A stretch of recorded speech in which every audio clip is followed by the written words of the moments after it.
Hello. Oh, here we go. Hello. My name is Donna Serdula, and welcome to my monthly webcast devoted to helping you build your brand on LinkedIn and the web. You can tweet questions throughout this webcast to LIMWebcast. All right, that's the hashtag LIMWebcast. Joining me today is Janet Vassell. And Janet is a media expertising coach and consultant, and she helps authors, speakers, service professionals, and entrepreneurs build a magnetic media expert platform to tell their story, grow their business, and make a difference in this world. Her mission is your media success. Janet, thank you so much for joining me. Thank you for inviting me. So Janet, let's get started. Yep. How do you help professionals from all over the world position themselves as experts in their industry? How did you get started down this crazy path? Well, I was a long-time broadcast journalist, an anchor, a reporter, a producer, traveled all over the U.S., made all kinds of stories. In fact, I calculated about 15,000 stories that I told on TV, mostly in live reports. And I spoke to famous people and everyday people, thousands and thousands of them from all walks of life, including people like Margaret Thatcher, Bob Hope, Martha Stewart. And the thing with a journalist is we're always looking for sources, and our sources are experts. And so even if it was a regular, everyday person who I was talking to who had a certain kind of expertise, I wanted to help people, as I got out of the TV business, embrace that and recognize that they can establish themselves as an expert and be in traditional media, or now with the growth of new media, position themselves even more easily using video, social media, a blog, a website, all the beautiful things that we have available now to us. Yeah, and it's absolutely a different world than ever before, and it really is a much easier time to build that type of a platform. So let me ask you this. Why is it important to be considered an expert in this day and age?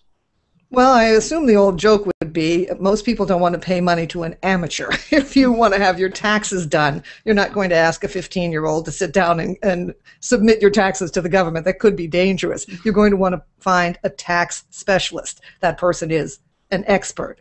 If you break your leg and you're going to see a doctor, probably the general practitioner isn't going to be able to help you as much as an orthopedic surgeon. So again, this is specialization. We're in a world of specialization, and we're finding that the more people niche down, actually, the bigger their business can be, because they're talking to a very targeted audience, and it can be whatever they want it to be as long as they've done the work. You know, I think it was Malcolm Gladwell in his book Outliers, who said something like, people who get to Carnegie Hall, the classical violinist who gets to Carnegie Hall has probably spent at least 10,000 hours practicing. And so that came to be kind of a touchstone of, if you've spent 10,000 hours on something, you are an expert. Some people criticize that and say that's not true, but there's a concept that's out there about what it takes to be an expert. Well, what would you consider an expert today? I mean, is it up that person who spent 10,000 hours, or can someone do other things to really be considered that expert? Naturally, it depends on the field. I mean, if it's a brain surgeon, gee, I hope he spent 10,000 hours before he operates on me. But if it's something more like learning to crochet, and there's someone who has been crocheting since they were a little child or something, and they have all the tricks, and they're passionate about it, and they're learning new ways to crochet all the time, they could be an expert in that. In the media world, we have kind of a two-step expertise test, if you will. There is the credentialed expert. Of course, that's the MD, the attorney, the CPA, people who have made the effort to get certified, licensed. It's required so they can do business in their field. That's the certified, credentialed expert. And then there's the experiential expert. And this is someone who's been through something, learned about it, and now can go out and help other people with their knowledge and experience. So perhaps you, I don't know, the man on Subway, Jared, he lost, what, 200 pounds? Well, he's probably an expert on how he did it. He's not saying that's the only way, but he could certainly share his knowledge and expertise with other people and get them on the path to losing weight in that way. That's an expert too. Okay. Now, let's do this. What what are three things a person can do out, and let's not even talk about LinkedIn just yet. Oh my gosh. But what are three things a person can do outside of LinkedIn to really solidify their status as an expert? Okay. Definitely, you have to recognize that there's an online component and an offline component. If you want to be acknowledged in your industry, in your community, you're going to have to get out and about in the community and show that you're an expert there. Perhaps networking, doing speeches in front of local organizations like the Rotary, the Kiwanis, the Chamber of Commerce. They're always looking for speakers. And you can start out doing a free speech, and ultimately, if you really like speaking and want to make that one of the avenues that gets you more visible and more credible in your field, you can go to being a paid speaker, and there's a path to that. Another thing in the online world I think that's valuable is a blog. Now, some people will say, oh, I don't really write, or I don't know what to say. All of those things can be overcome because a blog doesn't have to be strictly written. It could be audio, it could be photographs. Perhaps you're a wedding photographer, and when you're working with clients, you're putting those photographs up on your blog and making a little comment. They're making comments how beautiful the work was and how much fun it was to work with you, which is a testimonial for you. Or you could be doing something with video, of course, which since I come from television, that's my field, where every day, even with your smartphone or an iPad, you could be making, it doesn't have to be every day, but you could be making a little tip or a trick, talking to your audience, getting it out there in the online world, and developing your media platform, which is what I'm talking about. I consider a meeting platform to be your visibility plus your audience. And today we have all these tools, low cost, even free, that we can use to spread our message to the whole world, frankly. Yeah, and you know what I think with both speaking and blogging, I mean, it really is getting in front of people and exhibiting, showing, telling them, letting them really see that you have this knowledge. I mean, you can't be an expert if you don't demonstrate it. I agree. We all know that people say they're an expert at this, they're an expert at that. There's a lot of hype in the world, particularly in the social media expert, specialist kind of world. You're not really sure when you're dealing with people in the virtual world how legitimate they are. And that's why there's such a value to having content out online that is your social proof. And also, if you're spreading your message and getting more visible in your local community, that you're out in front of people, perhaps doing a free training or doing a speech, answering questions. And I will make one point. You know, it's okay if you're an expert at something and the question comes in and you're not really sure to say, I don't know. We in the media world say it all the time. When I'm doing media training, please don't fake it, because a reporter will nail you on that thing. So, you know, don't try and wing it. Just say, I don't have that information, or I'm not really sure how to respond to that. And if you can, get back to them with the answer. So don't think you have to know everything there is in the world about your area of expertise to call yourself an expert. There was a third thing, Donna, that we were talking the three outside of LinkedIn and other online things. A book. We have the capacity today to all say author in front of our names. So we each bring up our book? Dueling books. Here we are. I have another one. It's Kindle, but it's not in CreateSpace yet. But Kindle and CreateSpace through Amazon are just wonderful resources to have a book. Is this book the great American novel? No. Is this book going to be a textbook in college? Probably not. What this book is a marketing piece. It is a business card. And you can give them out for free or sell them in the back of the room at a speech, write something nice in the front of the book. People, how many events have you gone to? You come home with a fistful of business cards. And what do you do with them? Some people are pretty diligent. They put them into their responder system or whatever. Mm-hmm. Most people, they're in a drawer somewhere or a shoebox. It's unlikely someone's going to do that with a book. They may pass it along to someone else, and that's great too, because that's your little bits of knowledge going further and further in the world. Agreed. And, you know, this sort of leads us into now, what can you do within LinkedIn to really showcase yourself as an expert? And those items that you mentioned, I think lend themselves exceptionally well. If we were to talk about the blog, you know, these videos perhaps that you're making, these are things that you can integrate with your LinkedIn profile. These are things that you can attach into into and embed into your LinkedIn profile.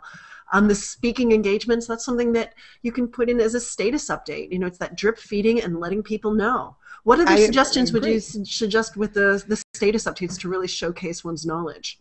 Anytime that you are putting out a blog post, an online press release, sharing something that's in the business world, you can share that along on your LinkedIn posts, because people are going to expect you to have a discerning knowledge in your field. So when you read, I've literally read something that I thought was pretty good, but maybe point 4 I didn't agree with in media.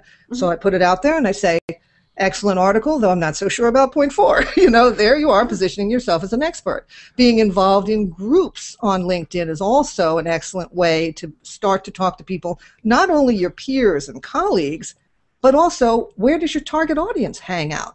For example, I have several that I'm involved with that are with speakers and authors, because I can help them and I want to see what they're talking about, because it helps me see what their problems are, and then I can come up with solutions and I can engage with them. Yeah. And I think, it just hits me, but, when you're involved with your group and you can really see what they're talking about, you can then formulate better responses, have a better grasp of who you're even dealing with. Because the one thing an expert doesn't do is they don't just say me too or I agree. Yes. It's really being able to give much more in-depth comments. True. I was saying that I did a webinar last month, and I was saying in my 5 keys to virtual fame that the things that you're putting out as content to be attraction marketing or inbound marketing, where you're just kind of spreading it out there, this is the stuff that's on the surface. It's good information, but it's not deep information. You're saving the deep information for your clients and for your people who have a stronger relationship with you. The point you made about groups is also important to remember. Donna has her own group, and that's another way of establishing your authority and upping your visibility and credibility. If you have a particular niche that you work in, you could, just like you've established a blog, establish a community, a group on LinkedIn, and get people's feedback and information, and start discussions and monitor discussions and comment on discussions. It can be very lively. Yeah, and we have a Twitterer, someone out on Twitter is saying, and it's actually Audra. Hello, Audra. You can do steps A, B, and C to be seen as an expert, but most importantly, you must show passion, because people respond to that. That's true. In our world, particularly, I'm talking to people who are small businesses, who are entrepreneurs, who are speakers, coaches, service professionals. And maybe in the corporate environment, people wouldn't think that passion would play. So some people who might be in that world, that's a different story. But I agree that what's going to attract people to you and solidify their impression of you as an expert is your passion. Sometimes when I give talks or I'm just talking to someone on the telephone and I say something that I think is pretty common knowledge, at least it is to me, people are, oh, wow, I never thought about it that way, or, oh man, that's good to know. You've just brought up 2 points there, Janet, that I think are so amazing. And the first one is, one, you have to have, you can't fake passion. And I think passion is what's going to drive an expert to truly getting to that state. Because I will tell you this, I blogged for 3 years before I made any money on LinkedInMakeover.com. And it was just nothing more than passion that made me get up and continue to blog, even though it felt like I was blogging into a void of nothingness. But then you hit that, you talked about Malcolm Gladwell, but you do hit a tipping point at some point. But, without that passion is what drives people, but it's what also keeps you moving forward. Yes. But what you also said, and this is something that resonates with me so, she said this too, this resonates so deeply with me, but it's a lot of the people out there, we don't even recognize what our strengths are. For me, I thought everyone could write in a conversational manner and optimize LinkedIn profiles. I thought everyone had that ability. I thought everyone could just get into social media and technology. No, that was a strength, but it was a strength that I was blind to. And I think everyone out there needs to realize that what comes naturally to you doesn't come naturally to everyone. I think the test, or at least a test, of being an expert is something that for you is completely effortless, and it becomes your thing. But other people, you have to recognize, don't have that thing. I was just looking at some copy the other day with someone. Advertising is not my thing, but they were going to be doing a video ad, and they had written the copy, and they just asked me to look. And I mean, I was in radio and television for many years. I could see right away the copy wasn't right. It didn't sell what they wanted to sell, and I just changed a few words around. I didn't make up any new copy. I didn't rewrite it. I just changed a few words around, and I knew it would be more effective for them.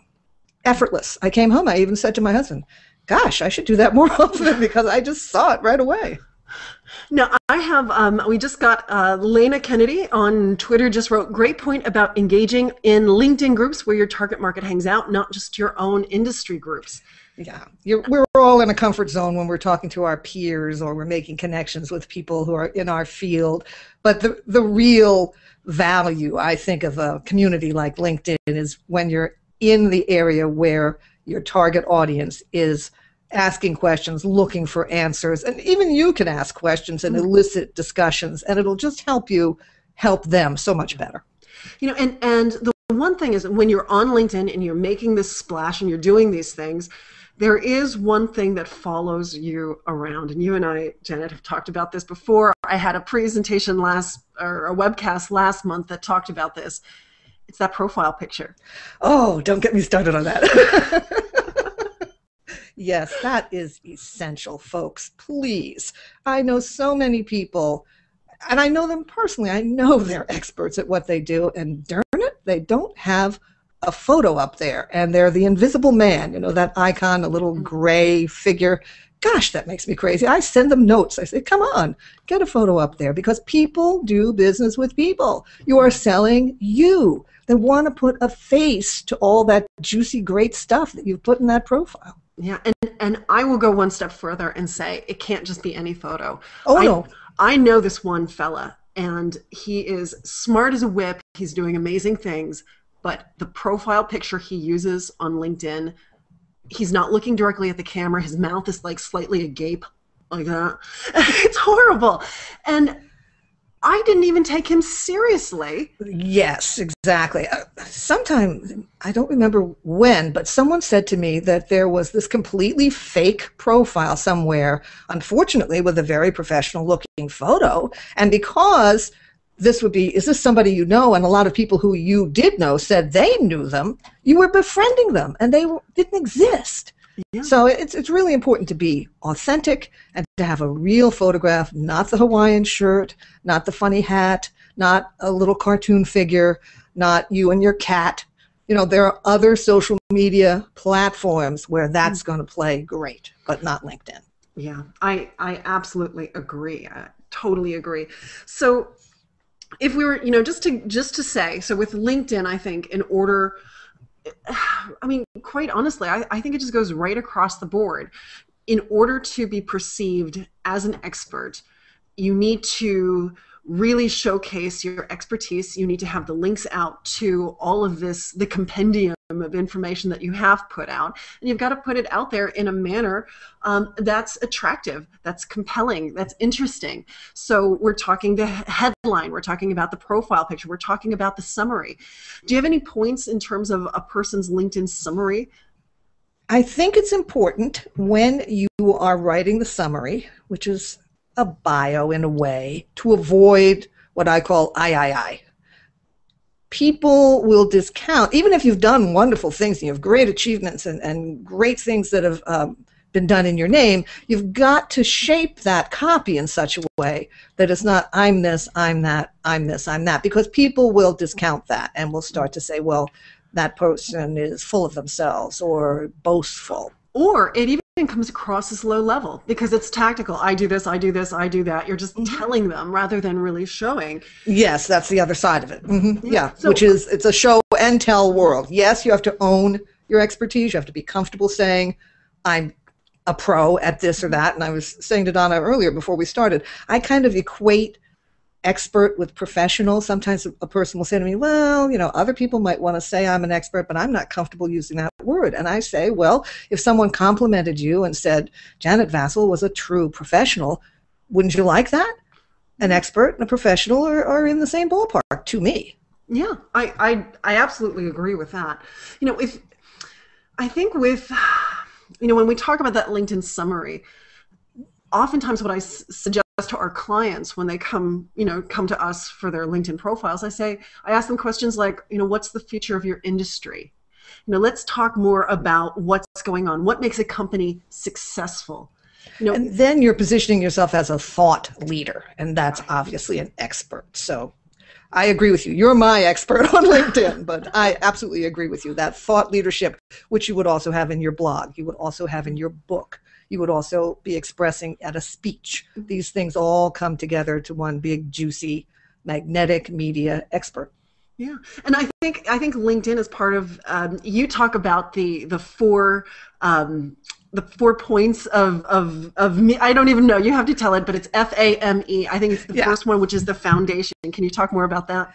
Yes. When I'm approaching working with someone who wants to up their profile, wants to be more visible, more credible, have more authority in the online space, I use the acronym FAME, F-A-M-E, because it's business fame that we're after. F for me stands for foundation building, where you're getting all those profiles the way you want them. You're establishing your YouTube channel. You're doing all the mechanical work, if you will. Then A is for authority. And this is where you're writing articles, a book, a blog.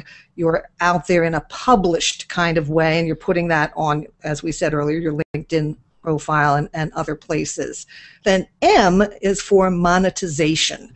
This is where you're taking everything you know and all the content that you have in your head and out there in the world and making a product or a service or a training out of it. So even if it's just your book, maybe it's your book plus some templates to help people do what you express in the book, or an audio that's a great interview that helps people understand how to implement what's in the book. You're making a productized content. And then the final one is exposure, and that's publicity, whether it's traditional print, radio, television, or online publicity, promoting things through your social media contacts and others. Awesome. So, Janet, if a person was interested in working with you, how can they get a hold of you, and what other information would you like to give them? I would like them to go through my website. I believe it should be on the title under my name. It's www.yourmediamoment.com. There's a contact form there. In fact, there's one that pops in and says, hey, let's talk. So you can either just send me a note and we'll talk, either Skype or phone or just back and forth in email, however you want to handle it. And what I will do initially is an evaluation with you, looking at your existing platform. If you don't have a media platform online, we can talk about what your idea is, where you'd like to go. I can suggest things for you to do. I have a special offer for that. I'll put it up on my site. I hadn't done it before, but I talked on my webinar about a special offer on that, and I also talked about it about 2 blog posts ago. So I'll put that more prominently on my site for anyone who's interested. Oh, fantastic. Janet, thank you so much. I think we have exhausted all the questions on Twitter today. I'm exhausted. Thank you so much for joining me. And if anyone is interested in working with Janet, yourmediamoment.com, if you're interested in working with us to really leverage LinkedIn and showcase yourself as an expert through professional writing help, visit me at linkedin-makeover.com. Thanks so much for joining us. Bye-bye. Bye-bye.